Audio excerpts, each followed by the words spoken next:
Sa bundok ng Sinai,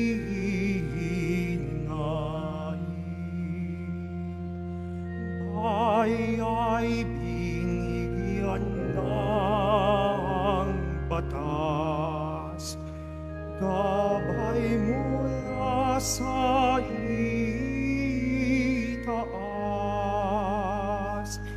magdiwang na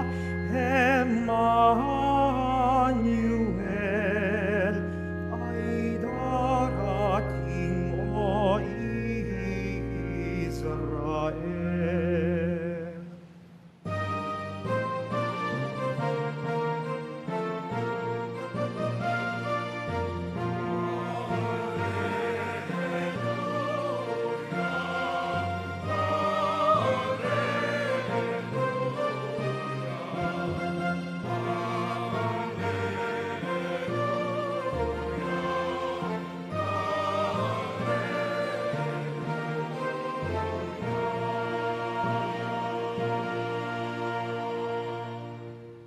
Sumainyo ang Panginoon. At sumaiyo rin. Ang mabuting balita ng Panginoon ayon kay San Mateo. Papuri sa iyo, Panginoon.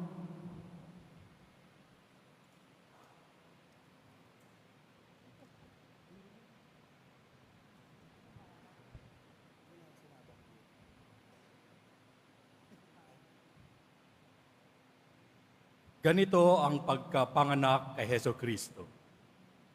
Si Maria na kanyang ina at si Jose ay nakatakda ng pakasal. Ngunit bago sila nakasal, si Maria ay natagpuang nagdadalang tao.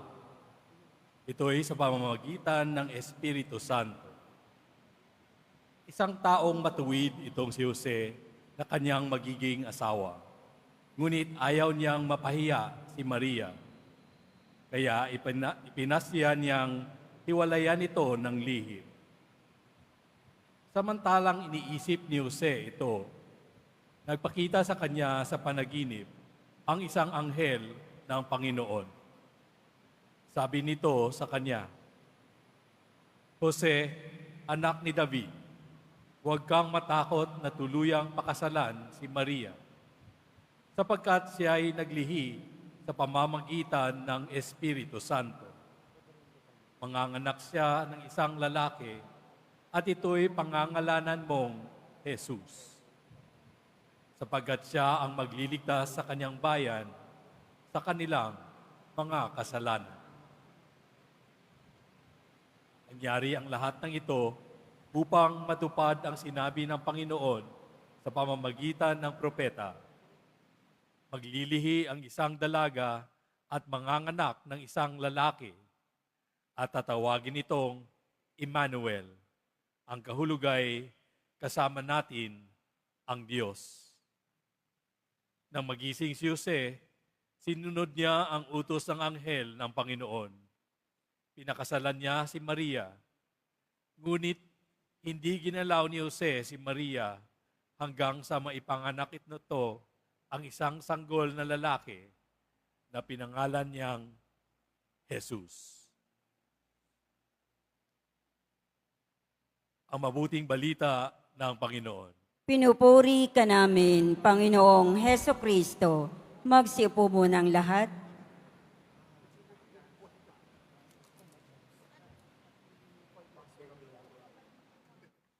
Magandang umaga po sa inyong lahat at maligayang pagdating sa tahanan ng ating mahal na pong Jesus Nazareno. Pinagdarasal din natin ang mga nasa online, lalo na po mga may sakit, nag-aalaga sa may sakit at mga kababayan, kadeboto natin mula sa iba't ibang panig ng bansa daigdig na nais sumama sa pagdiriwang ng misa dito sa Quiapo, sa Basilica Minor at Pambansang Dambana ni Jesus Nazareno. Patuloy tayong naghahanda para sa dakilang kapistahan ng Pasko ng Pagsilang ni Jesus Nazareno. At tayong lahat ngayong simbang gabi ay narito sapagkat tinawag tayo ng Diyos, mahal tayo ng Diyos. Kaya't bigyan natin ng papuri, parangal at pasasalamat ang ating minamahal na Nuestro Padre Jesus Nazareno. At tayo ngayon sa pagnonobena natin sa Pasko, sa pagsisimba natin, pang-ilan na natin ngayon ho? Pangatlo, yung nakakatatlo na ho. Sumenyas nga ng ganito, taas ang kamay, nakakatatlo na. Kaya kaway-kaway, ayan. Magkakapera pag ganito, no? So tayo ay paumpisa pa lang, no? At marami pang umagang gigisingin para mabuo natin ang simbang gabi. Kaya sabihin mo nga sa katabi mo, kaya mo yan. At sa kabila naman sabihin mo, pagpalain ka sana ng Diyos. Ayan, mukhang maganda gising ng katabi ninyo, no? Sumenyas lang ng ganito, gumanda na, no? Ayan. Ang timpla. At sa ating paghahanda, sana makita natin na may iba-ibang mga tauhan ang ibinibigay sa atin upang matutunan natin paano maging handa, hindi lang sa Pasko, kung hindi maging handa sa pagdating ng Panginoon, maging handa sa pagpapala ng Panginoon. Kaya sabi ko nga kanina, batiin nyo yung katabi nyo ng pagpalain kasi lahat naman tayo, di po ba? Gusto natin maging handa tayo sa pagpapala ng Diyos. Gusto natin, matanggap natin si Jesus Nazareno. Alam nyo po, nung unang Pasko, hindi lahat ng tao naging handa sa Kanya. Hindi lahat ng tao natagpuan at natanggap ang Kanyang pagpapala. Kaya nakakalungkot. Hindi lahat nung nandoon nung panahon na yon nakilala si Jesus, natanggap ang himala ni Jesus. Tayo dito, gusto natin, ang gustong maging handa, ang gustong tumanggap ng himala ni Jesus Nazareno, taas nga ang kamay at pumalakpak ng mas malakas.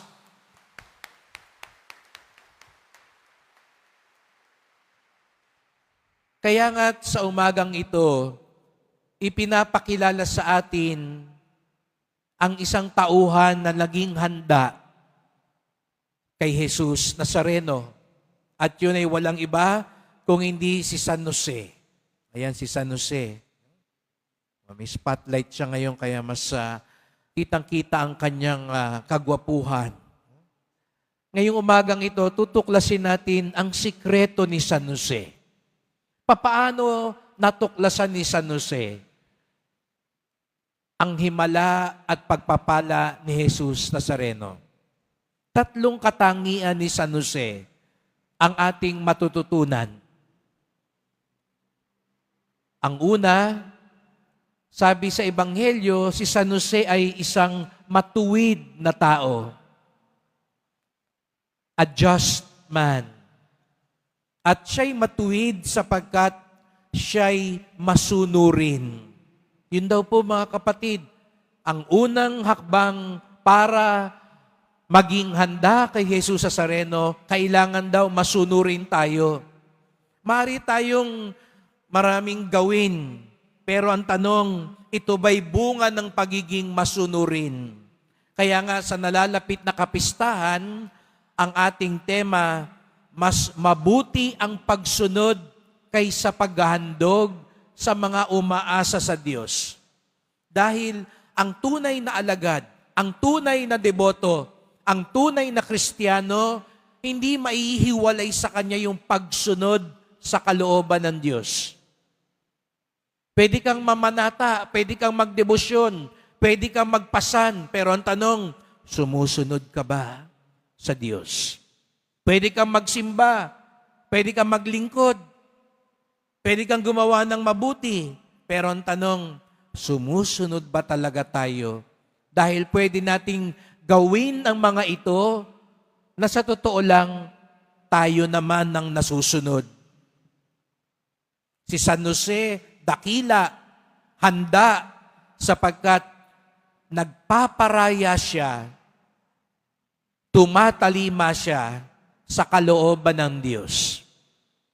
Sumusunod siya kung ano ang utos ng Diyos. Baliwala ang lahat kung walang pagsunod. Ikalawa, hindi lang masunurin si San Jose, mapagmahal si San Jose. Kaya nga, sa ating sa simbahan, sa tradisyon, yun daw mga nagdadasal, at natitiyak ko, pag simbang gabi, maraming ganyan, nagdadasal na makahanap na ng tamang partner sa buhay. Hindi ko na patataasin ng kamay sino yung naghahanap, no? Malay mo, katabi mo na siya ngayon, no? Dinadasal daw yan kay San Jose. Kasi si San Jose ang ideal partner. Bakit? Mapagmahal si San Jose. Kaya dinadasal nyo kasi baka ngayon, pag nangliligaw sa iyo, Maginoo. Kala mo, ang bait-bait. Pag nasagot mo na, ayan na, lumalabas ang tunay na kulay. Ngayon, habang nililigawan ka, makikisimbang gabi sa iyo. Pag kayo ng dalawa, pag mag-asawa na, ayaw na magsimba. Nabudol ka. Nung nililigawan ka, akala mo, deboto, yung pala, nagpapapogi lang sa'yo. Kaya, dasal ka kay San Jose, ituro sa'yo ang tamang partner. Bakit? Alam nyo, si San Jose, kitang-kita natin sa Ebanghelyo ngayon, hindi lang siya masunurin, mapagmahal din siya. Kasi kung sinunod lang niya ang batas, marahil iba ang naging kinahinatnan ng mahal na birhen. Sabi sa Ebanghelyo, natagpuan ni San Jose na buntis si Maria. Natatandaan ninyo, sila ay engaged na.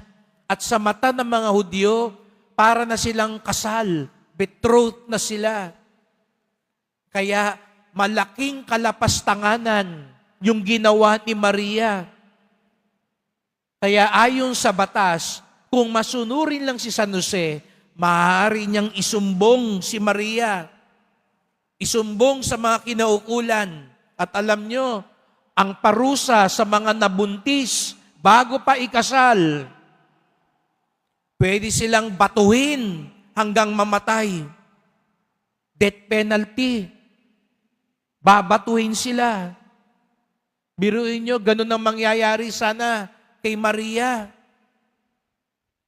Kaya dito natin napatunayan, mga brad, di ba? Halimbawa, malaman nyo, yung ikakasal sa inyo, yung nangako sa inyo na kayo ang pakamamahalin, isang umaga sabihin sa inyo, Dear, buntis ako. At alam mo, hindi ikaw ang ama. Tapatan tayo. Anong pakiramdam ninyo? Sabihin sa iyo ng pinakamamahal mo, buntis ako. At alam mo, hindi ikaw. Anong gagawin ninyo? Tapos sasabihin niya, Espiritu Santo ang tatay. Baka sabihin, anong Espiritu Santong pinagsasabi mo? Kung ibang tao si San Jose, kaya doon yung makikita, mahal na mahal niya si Maria. Sinaktan na siya. Pakiramdam niya, pinagtaksilan siya. Pero anong ginawa ni San Jose? Pinabato ba niya? Pinapatay ba niya si Maria? Kung ngayon siguro gagawin yun, no? Batuhin daw yung hindi pa kasal na nabuntis, baka maubusan tayo ng bato. No? Pero anong ginawa ni San Jose? Sabi sa Ebanghelyo, tahimik na lang siyang umalis. Yun yung una niyang desisyon. Tahimik na lang siyang aalis. Hindi niya ipapahiya si Maria. Siguro kung ibang tao yan, nakapost na yan. Sasabihin yan, taksil, hashtag, pinagtaksilan. Hashtag, ang sakit-sakit. Siguro may screenshot ka pa, ilalagay mo doon, no? Gagantihan mo, pero hindi si San Jose. Ang ikalawang sikreto ni San Jose, mapagmahal siya. Sa loob-loob niya, hindi pa niya alam, hindi pa niya naiintindihan. Ang alam niya, may ibang lalaki si Maria. Kaya anong ginawa ni San Jose? Haalis na lang ako. Sige, kung siya ang gusto mo. Madrama si San Jose, no? Romantiko. Para bagang sabi niya, sige Maria, doon ka na lang sa nakabuntis sa'yo. Kahit mahal na mahal kita, kahit na dapat akin ka, sige, ako na lang ang aalis. Ganun niya kamahal si Maria. Kaya sana may matagpuan kayong katulad ni San Jose. Wagas ang pag-ibig. Sinaktan na, pero nagmahal pa din. Kaya naman, dahil siya'y masunurin at mapagmahal, doon ipinaliwanag ng Diyos sa kanya ang lahat. Kaya't ang ikatlong katangian naman ni San Jose, siya'y masunurin, mapagmahal, at mapagtiwala. Bakit siya mapagtiwala? Mga brad, no? Pasensya na, lalaki si San Jose, kaya kayong tinitignan ko, no? Kung malaman nyo yung problemang yon, makakatulog ba kayo? Pag nalaman nyo na yung pinakamamahal nyo, may iba na, naunahan ka, nasulutan ka, makakatulog ka ba? Siguro, lalasing ka, magwawala ka. Tingnan nyo nga yung katabi nyo, mukha bang puyat, no? Laki na ba ng eye bags? Hindi na nakakatulog? Di ba? Pag marami tayong problema, marami tayong galit, marami tayong pagkainis, hindi tayo makatulog. Pero si San Jose, bagamat ang laki ng problema, anong sabi sa Ebanghelyo? Na nag-iinip. Ano ibig sabihin nun pag na nag-iinip? Eh di nakatulog. Bakit nakatulog si San Jose? Dahil mapagtiwala siya. Kaya pag hindi ka raw mapagkatulog, ibig sabihin yan, medyo dagdagan mo yung tiwala mo. Kasi isip ka ng isip. Gusto mo ikaw lahat ang gagawa, ikaw lahat ang makakalutas, ikaw lahat ang may solusyon. Kaya hindi ka mapanuto. Hindi ka maging kalmado. Pero si San Jose, kalmadong-kalmado. Kahit ang laki ng naging pagsubok, kahit ang laki ng naging dagok, nagtiwala pa rin siya sa Diyos. Tingnan nyo nga yung katabi nyo, tulog na ba? Pagpasensyahan nyo na, mapagtiwala yan. Kaya tulog lagi. No? Mas mahirap yung hindi makatulog. Mas mabuti na yung nakakatulog ka. Ito lang ang araw pagbibigyan ko yung mga tulog. Ang laki ng tiwala nyo sa akin, tinutulugan nyo ako. Pero, yun ang ipagdasal natin kay San Jose. Na dumating ang punto, Lord, ikaw na ang bahala. Hindi ko kayang lutasin ito. Hindi ko maintindihan ito. Sa totoo lang, hindi ko matanggap ito. Pero, nagtitiwala ako sa iyo. Kaya, kaya kong magpahinga. Kaya kong ipagpatuloy ang buhay ko. At kaya naman, natuklasan ni San Jose ang plano ng Diyos. Naging handa si San Jose sa himala ng Diyos. Ang sikreto ni San Jose, siya'y naging masunurin, mapagmahal, at mapagtiwala. Sa Biyernes, abangan niyo ang sikreto naman ni Maria. Kaya huwag kayong magmimintis sa simbang gabi. Abangan ang susunod na kabanata. Pero ngayong araw na ito, kay San Jose muna tayo bumaling. Hilingin natin sa Kanya. Hindi naging madali sa Kanya ang Pasko. Hindi naging magaan sa Kanya ang mga pangyayari. Pero, naging handa siya sa himala ng Diyos. Kaya't sa misang ito, magdasal po tayo. Mahal na pong Jesus Nazareno, salamat po at kayo'y dumating nagkatawang tao para ipamalas sa amin ang lubhang awa at pag-ibig ng Diyos. Nawa, katulad ni San Jose, ang tumayong ama mo dito sa mundo, kami din maging handa sa iyong pagpapala at presensya. Katulad ni San Jose, kami maging masunurin, mapagmahal at mapagtiwala. Mahal na pong Jesus Nazareno, kaawaan niyo po kami, basbasan niyo po kami, katulad ng ginawa niyo kay San Jose. Amen. Amen.